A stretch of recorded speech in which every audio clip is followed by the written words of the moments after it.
नमस्कार दोस्तों, स्वागत है आप सभी का हमारे YouTube चैनल उत्तराखंड न्यूज वाणी में। उत्तराखंड न्यूज वाणी के सभी दर्शकों को एक बार फिर से मेरा नमस्कार।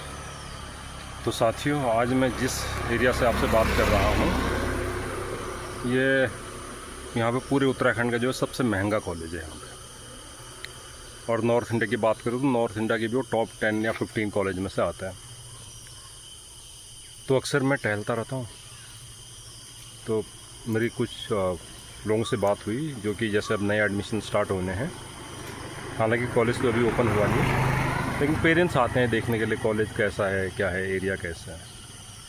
तो उन्हीं में से कुछ पेरेंट्स से मेरे बात हुई जो उत्तराखंड से बाहर से आए हुए थे, तो वो अपने बच्चों का एडमिशन यहाँ पे कराएंगे।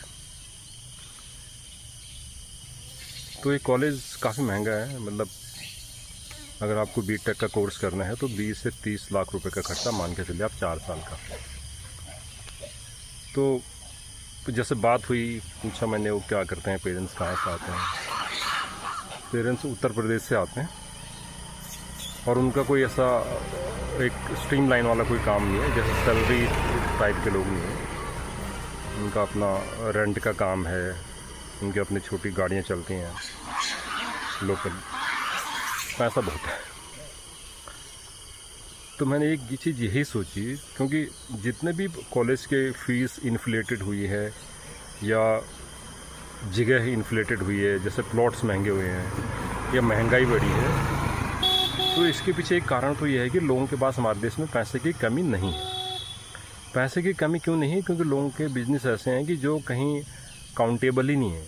मतलब अगर आप कहीं पे नौकरी करते हैं तो आपकी सैलरी पता है सरकार को इसकी कितनी सैलरी है, तो आपको टैक्स कटना शुरू हो जाता है, आप टैक्सेशन के दायरे में आते हो। लेकिन अगर आपका कोई अपना काम है, आप गाड़ी चलाते हैं या आपकी गाड़ियां हैं, आपका रेंट का काम है, आपका कोई और काम है, तो उसका कोई हिसाब किताब ही नहीं है। ठीक है, जो चीज़ आप खरीदते हैं वो तो आप क्या है,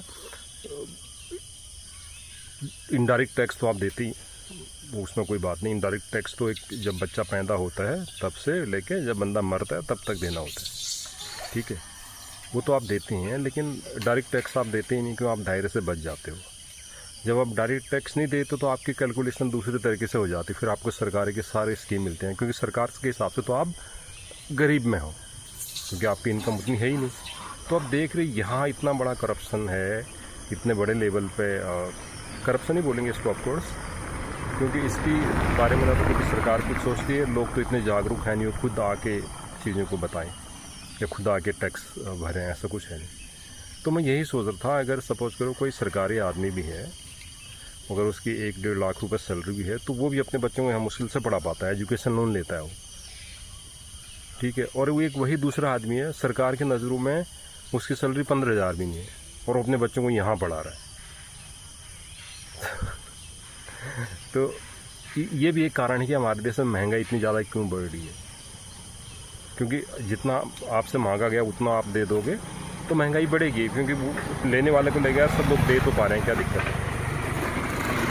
और इसलिए हम बोलते हैं कि सरकार ने, ठीक है इनकम भी बढ़ी है लोगों की, मैं ऐसा नहीं बोलता इनकम नहीं बढ़ी है, इनकम सबकी बढ़ रही है धीरे धीरे, लेकिन इनकम बढ़ रही है उसी अनुपात में बचत नहीं हो पा रही ना, क्योंकि बचत इसलिए नहीं हो पा रही क्योंकि महंगाई इतनी बढ़ गई है। और महंगाई बढ़ने के कारण यही हैं जो अघोषित गरीब अमीर लोग हैं ना हमारे देश में, जैसे यही हैं जो पार्टी आ रखी थी। अब their turnover may be in at least in crores, लेकिन सरकार की नज़र में उनका कुछ है ही नहीं हिसाब किताब। तो ऐसा है, ऐसा मतलब ये तो एक वन ऑफ द सिनेरियो मैंने देखा, ऐसे बहुत सारे सिनेरियोज होंगे।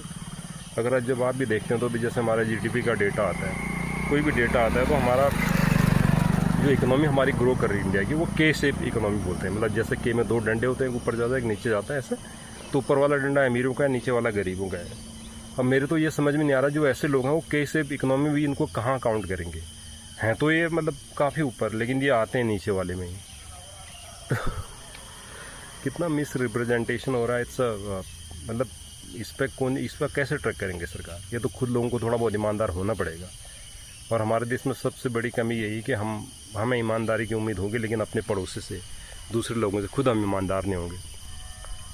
तो जब तक ऐसा चलता रहेगा इन्फ्लेशन भी बढ़ता रहेगा और स्कूल कॉलेज हॉस्पिटल सब महंगे होते रहेंगे। अदरवाइज देखो ना, इतनी महंगाई क्यों बढ़ती है हमारे देश में, कॉलेज की फ़ीस इतनी ज़्यादा है और अस्पताल का खर्चा इतना ज़्यादा क्यों हो जाता है? क्योंकि यही है, लोग इतना सब कुछ दे पा रहे हैं। भाई आपके पास कोई आप दुकान है, आपके पास आप अपना सामान बेच रहे हैं, आपने 50 रुपये किलो कर रखा है। अगर आपके पास कोई लेने ही नहीं आएगा तो आप उसको कम करेंगे ना थोड़ा बहुत। लेकिन अगर आपके पास 50 आपने कर रखा है किलो, लोग आप 10 लोग खड़े हो गए तो आप 100 भी करोगे तो लोग ले लेंगे आपसे। तो यही है।